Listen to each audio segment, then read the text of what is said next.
To remove and install the brake pads on your RZR Trail or Trail S, follow these steps. Park the vehicle on a flat level surface and ensure it is in park.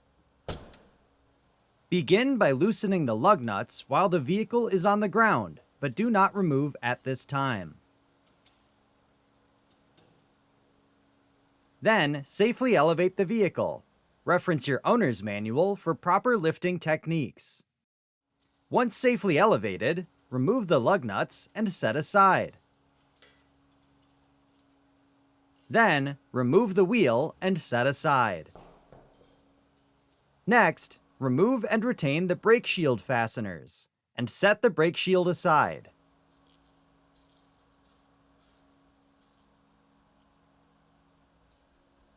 Then, loosen the pad adjuster screw 2 to 3 times. Then, remove and discard the caliper mounting fasteners.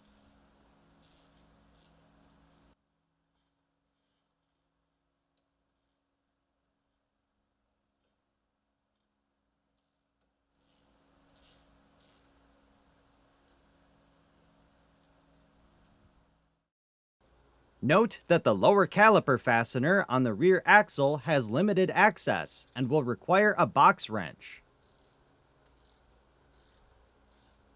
Continue by carefully removing the caliper from the brake disc.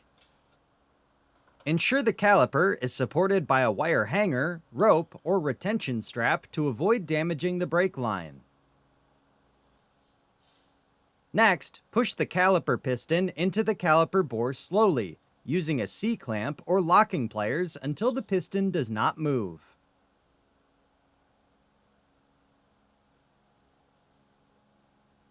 Note that the brake fluid will be forced back into the master cylinder fluid reservoir and can cause it to overflow. Remove any excess fluid needed to prevent overflow, and wipe up any spills promptly to prevent paint damage.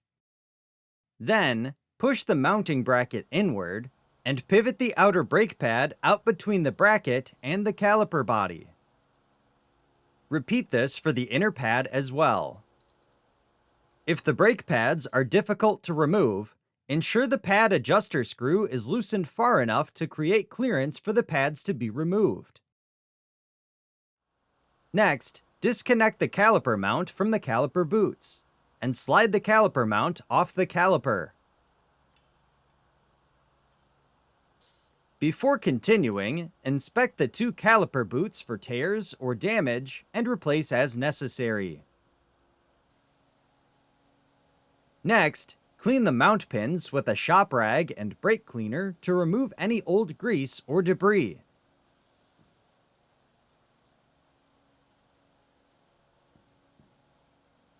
Then, lubricate the mount pins with a light film of grease.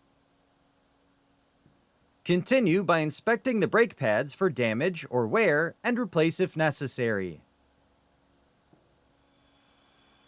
Next, install the caliper mount pins into the 2 caliper boots. Ensure the boots are secured over the lip on the mount pin. To do this, pinch the boots and twist while working them over the lip on the pins.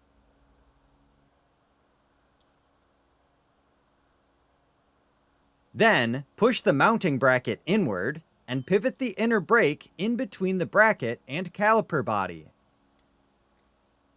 Repeat this for the other pad as well. Next, carefully slide the caliper assembly onto the brake disc, ensuring the brake rotor is between the 2 pads. Before continuing, ensure any items used to secure the brake caliper are removed from the wheel well. Then, align the caliper with the mounting holes on the hub and install 2 new caliper fasteners. Continue by torquing the fasteners to specification.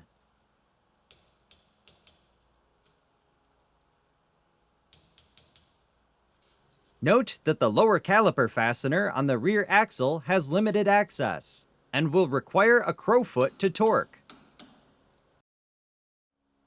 Next, tighten the set screw on the back of the caliper and turn the screw until the pads touch the brake disc. Then, loosen the set screw a half turn to allow the brake disc to move. Next, align the brake shield with the mounting holes on the caliper and reinstall the retained shield fasteners. Then, torque the fasteners to specification, and repeat this process for the other brake pads. Brake pads should be replaced in pairs on the same axle. Next, reinstall the wheel on the vehicle and tighten the lug nuts until fully seated. Then, safely lower the vehicle until the tires begin to touch the ground. This will help keep the wheels in place when torquing. Once lowered, torque the lug nuts to specification in a crisscross pattern. Then, lower the vehicle completely. If the pads were replaced, the brake burnishing procedure should be completed by slowly bringing the vehicle up to 30 miles per hour and gradually applying the brakes until stopped. Repeat this procedure 10 times while ensuring the brakes have had sufficient time to cool between runs to prevent brake disc warping. For more information, see your authorized Polaris dealer or visit Polaris.com.